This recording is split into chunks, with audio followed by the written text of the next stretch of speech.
जाएगा भाई। 5th unit income tax,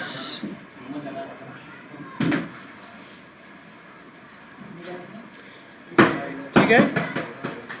income from capital gain, okay, income from capital gain, ये CII index है।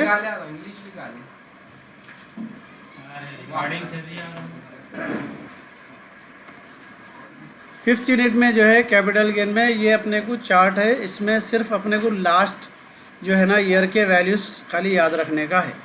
ये 21 22 तक दिए हुआ है 317, ठीक है। ये रेट ये CII है 2001 से लेके 2000 जो है 22 तक है। ये है क्या, कॉस्ट ऑफ इन्फ्लेशन इंडेक्स।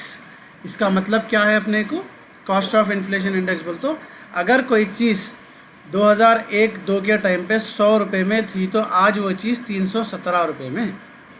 हर साल उसमें कितना इजाफा हुआ वो बता रहा, उस हिसाब से अपन चीज़ों की वैल्यू लगाएंगे। अगर कोई चीज़ अपन 1 लाख में लिए थे समझो 2001 में, तो आज उसकी वैल्यू 3,17,000 रुपये होंगी। इसके हिसाब से कैलकुलेट करें तो आगे ना समझ में, इसको बोलेंगे CII इंडेक्स। ये गवर्नमेंट तय करी सो है बेस्ड ऑन, नहीं खाली लास्ट के वैल्यू। ये लास्ट का जो है 1-2 यूज़ हो रहा क्योंकि उन्हें लेटेस्ट ईयर पे कैलकुलेट करो बरा। उन्हें जो ईयर दिया या तो उन्हें 2021 देगा, मोस्टली 21-22 देगा, ओके। और हो सकता है ये वैल्यू ऑलरेडी आपको क्वेश्चन में भी मेंशन कर देता हूँ, दुआ करो वही आ जाए, ठीक है। क्लियर, इस क्वेश्चन पे जाएंगे। फर्स्ट प्रॉब्लम ही समझ जाओ, पूरा समझ में आता आपने को। Mister Vighneshwar sold his residential house. Vighneshwar जो है अपना घर बेच दिए 32,50,000, ओके, 32,50,000 में 15 अगस्त 1920 में इन्होंने घर बेचे। उसका CII इंडेक्स दे दिया यहाँ पे उस टाइम का, अभी अपने को उसकी ज़रूरत नहीं है। विच ही परचेस्ड 10 अगस्त 1988, तो उन्होंने 1988 में परचेस करे थे फॉर 1,02,000। अभी भी इसकी अपने को कुछ खास ज़रूरत नहीं है। इसमें मेन इंपॉर्टेंट रोल कौन प्ले करते हैं अपने को, फेयर मार्केट वैल्यू ऑफ 2001। कहीं को अपन अभी क्या देखें, 2001 के बाद से हिसाब है अपने पास, उससे पहले का हिसाब नहीं है। तो 2001 के टाइम पे जब वैल्यू चेक करें तो इसका 8,50,000 आ रहा था, ठीक है। तो ये एक चीज़ को अपन नोट कर लेंगे, ओके। And selling expenses 2%। तो अब सीधा सीधा क्या है अपने को, मेन चीज़ें लेना है। 32,50,000 में घर बेचे और फेयर मार्केट वैल्यू 2001 में था उसका 8,50,000। चलिए अब इसके अंदर अपन आएंगे, इसका टैक्स कितना निकल रहा वो कैलकुलेट करना है। Compute the income from capital gain and tax liability, ठीक है। चलिए सबसे पहले आपका ये पर्टिकुलर अमाउंट बॉक्स बना लिए। सबसे पहले कितने में बेच रहे हैं वो वैल्यू ले लेना। 32,50,000 में बेच रहे हैं, that is consideration receive. Clear हो गया। उसके बाद उस पर जो भी खर्चा दे रहा उन्हें, सेलिंग एक्सपेंसेस दे रहा आपने 2%, तो ये 32,50,000 का 2% सेलिंग एक्सपेंसेस ले लिए। तो कम होंगे ना अपने को, जो पैसे है उसमें से पे करना पड़ेगा खर्चा। आपको हाथ को कितने आ रहे हैं, 31,85,000, that is called net consideration, ठीक है। चलो अब इसके बाद में इसमें से अपने को इंडेक्स कॉस्ट ऑफ इक्विजिशन निकालेंगे। तो यहाँ पे इसको कैसा निकालेंगे इंडेक्स कॉस्ट ऑफ एक्विजिशन को। सबसे पहले अपने को यहाँ पे ये फार्मूला सब में ये यूज होने वाला है, fair market value of asset into CII of the year of transfer bye CII of 2001-2002। 2001-2 का 100 था, अपन देख लिए वो फिक्स है क्योंकि अपन फेयर मार्केट वैल्यू कब का ले रहे हैं, 2001 और 2 का ले रहे हैं।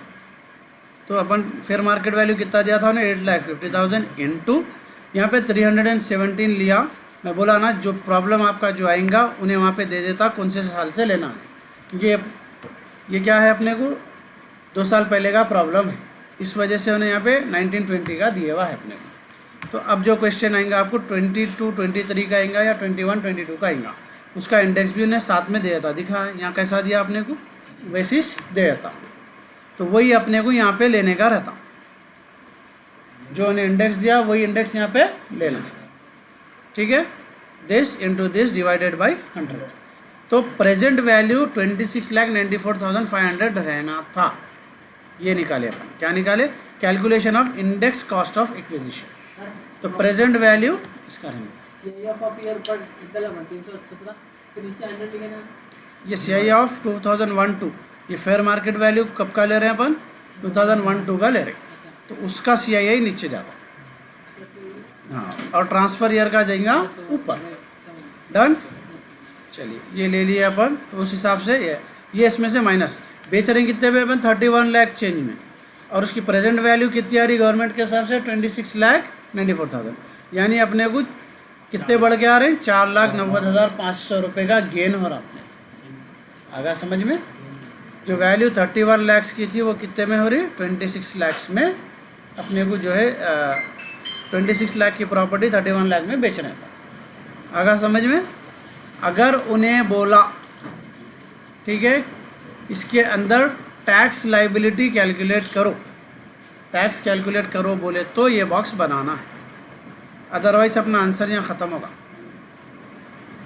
आई बात समझ में? अगर उन्हें बोला टैक्स कैलकुलेट करो, टैक्स लाइबिलिटी कैलकुलेट करो, तभी अपने को ये सेकंड बॉक्स बनता। ज़्यादातर क्वेश्चन में नहीं पूछ रहा हूँ, इसलिए बोल रहा हूँ क्लियरली। ज़्यादातर में खाली ये कंप्यूट कर दिए, कैपिटल गेन निकाल दिए, छोड़ दिए। आगा समझ में? आदिल वहाँ कहीं को देखा उतने बड़े स्क्रीन पे बता रहा मैं तेको।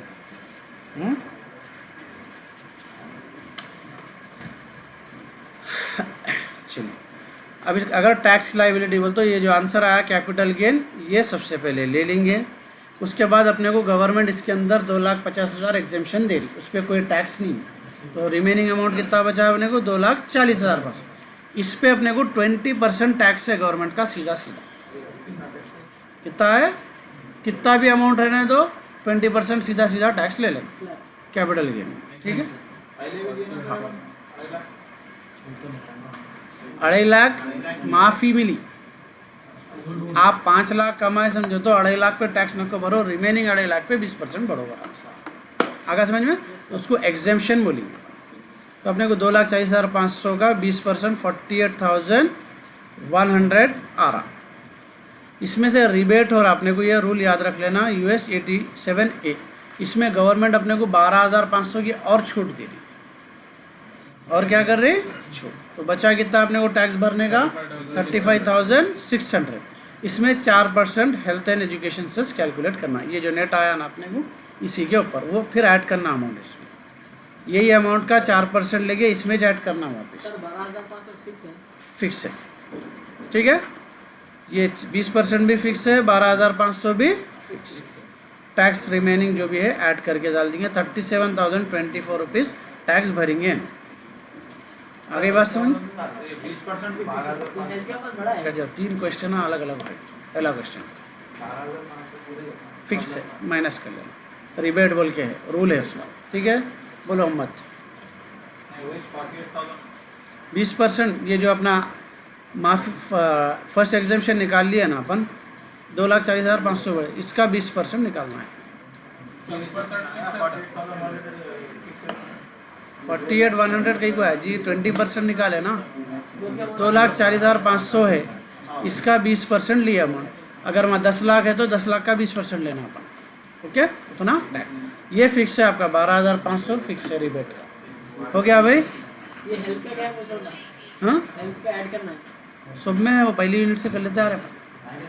इनकम टैक्स कोसा भी रहने दो, जो भी इनकम टैक्स निकला उस पर फिर 4% और गवर्नमेंट टैक्स लगा दी। हेल्थ क्या? Health and education cess, cess बोले तो भी टैक्स ही है। ओके, सेकेंड क्वेश्चन देखो। Shri Babu sold his house on 25 March 2020 for 25 lakh. तो पहली वैल्यू क्या मिल गई अपने को इसमें? 25 लाख रुपीज़ अपने को वैल्यू मिल गई बेचे से। Done. Consideration receive, selling expenses सीधा दे दिया 10,000। Done. The house has been purchase in the year 1988, 2 lakh में खरीदे। लाइट ले लो। 2001 में इसका फेयर मार्केट वैल्यू 2,50,000, ये इंपॉर्टेंट है अपने को, fair market value. Okay, he has invested 5 lakh in the bonds of NHAI, ये गवर्नमेंट के बॉन्ड्स है। बॉन्ड्स बोलते हो shares. And a new house has purchase for 12 lakhs। तो इन्हें क्या करा, जो पैसे आए वो पैसे अपने पास रख लिया नहीं, उसमें से इन्वेस्ट कर दिया। इन्वेस्ट करे तो उस पर टैक्स नहीं रहा। आगे जाएंगे, यहाँ CII दिया था उन्हें 1920 का, लेकिन अपने कुछ CII जो है अपन कौन सा ले रहे हैं, नया CII ले रहे हैं। ओके, सबसे पहली कंसिडरेशन कितना है अपना 25 lakhs का, सेलिंग एक्सपेंसेस चलेगा, नेट कंसिडरेशन आ गया, हो गया। इंडेक्स कॉस्ट ऑफ एक्विजिशन निकालेंगे, फेयर मार्केट वैल्यू 2.5 लाख है, CII 317, 12 का जो है 100, 7,92,500 की वैल्यू थी इसकी, लेकिन बेच रहे हैं कितने में अपन, 2490 में बेच रहे हैं। तो कितना गेन हो रहा अपने को, 16 लाख गेन हो रहा। फिर क्या करें, इसमें से अपन 5 लाख एक जगह इन्वेस्ट कर दिए और 12 लाख एक जगह इन्वेस्ट कर दिए, तो इसमें हो रहा 17 लाख। तो उल्टा अपने को माइनस में आ रहा आंसर, इसका मतलब इसके ऊपर कोई टैक्स नहीं। आ गई बात समझ में। टैक्स कब लगेगा, हमेशा 2.5 लाख के ऊपर बचा तो टैक्स लगता है। उन्हें बाद वक्त बोलेंगे आपको टैक्स कैलकुलेट करो, और आपको आंसर ही चाह रहा 2,40,000, तो आपको आगे करने की ज़रूरत ही नहीं। माइनस में तो छोड़ो, मैं 2,40,000 प्लस में आया तो भी नहीं होता वो टैक्स। 2.5 लाख तक क्या बोले एग्जेम्पशन है, 2.5 लाख के ऊपर 1 रुपया भी आया तो उसका 20% भरना। आ गई बात समझ में, भरना। हो गया भाई।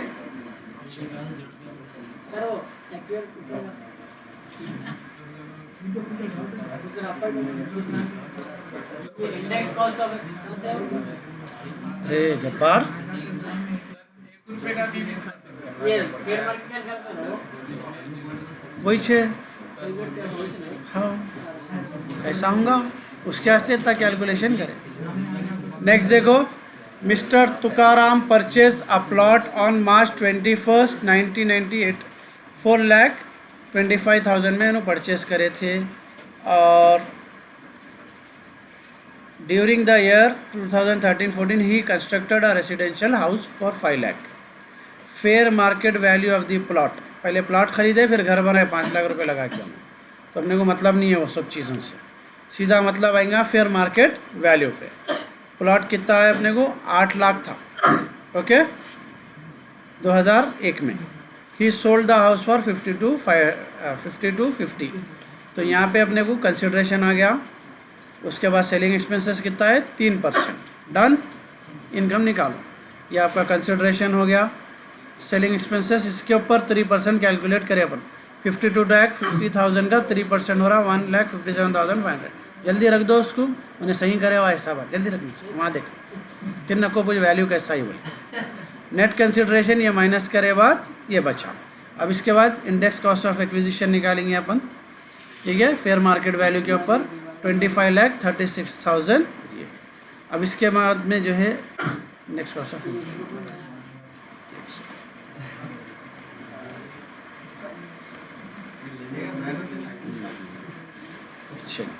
नेक्स्ट इसके अंदर जो आया अपने को इंडेक्स कॉस्ट ऑफ इम्प्रूवमेंट, तो इन्हों जो है घर के ऊपर जो खर्चा करे उसका भी अपने को इसके अंदर कैलकुलेट करने का। कॉस्ट ऑफ इम्प्रूवमेंट कितने पैसे लगाए उन्होंने, 5 लाख, ठीक है, इनटू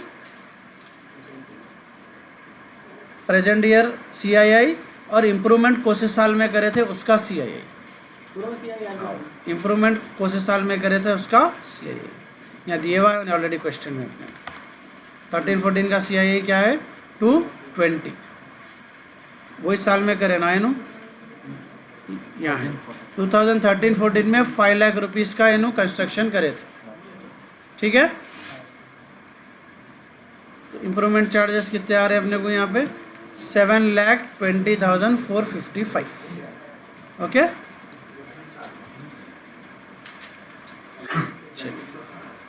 इसमें से जो है अपने को 50 लाख का अपन जो है प्रेजेंट ये नेट कंसिडरेशन आ रहा, जिसमें से 25 लाख अपन इंडेक्स कॉस्ट ऑफ एक्विजिशन निकाले, और उस पर जो एक्स्ट्रा खर्चा करे 7,20,000 प्रेजेंट के हिसाब से उसको भी माइनस करें।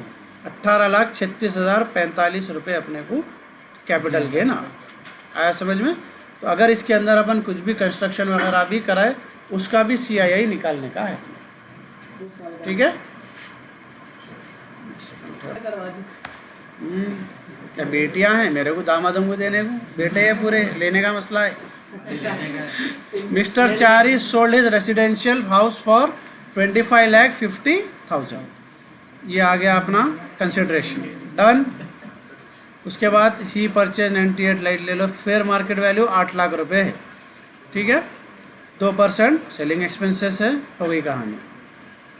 तो यहाँ पे CII कैलकुलेट करें तो कितना है भाई? 25,36,000, 25,36,000।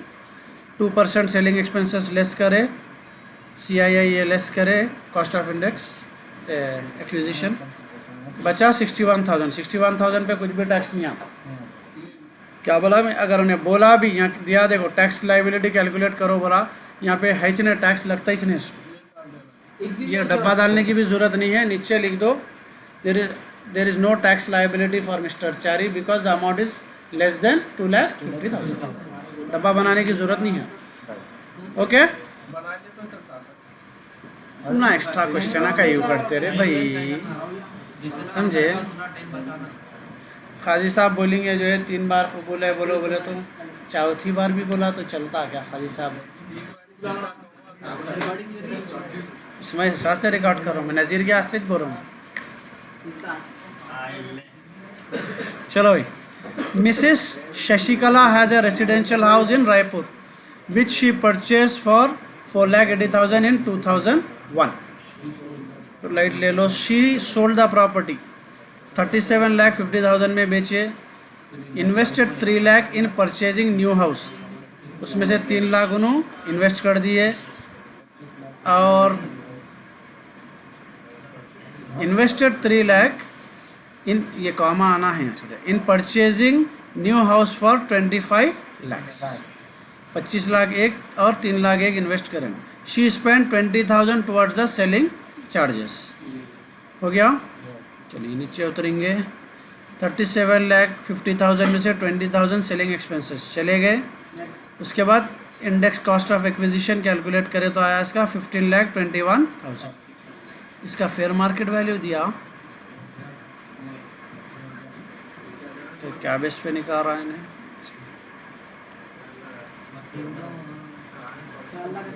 सबस index cost of acquisition for tax दिया उन्हें क्वेश्चन में, या मैं मिस कर दिया? यहाँ है, सॉरी, और यहाँ है ना 4,80,000 2001 में खरीदी उन्हें, तो बराबर है, ठीक है। कॉस्ट ऑफ एक्विजिशन कैलकुलेट कर लिए, माइनस करें। उसके बाद में अपने को इन्हों क्या करे, इन्वेस्ट करे 25 लाख और 3 लाख 28 लाख इन्वेस्ट कर दिए, जबकि यहाँ पे बचे जिनके पास 22 लाख, तो इन्होंने उससे ज़्यादा ही इन्वेस्ट कर दिए, तो टैक्स इनको माइनस में आता, दैट इज आगा समझ में। ये सेक्शन 54 है ना? सेक्शन ज़रा जितने हो सक रहे याद करने की कोशिश करो।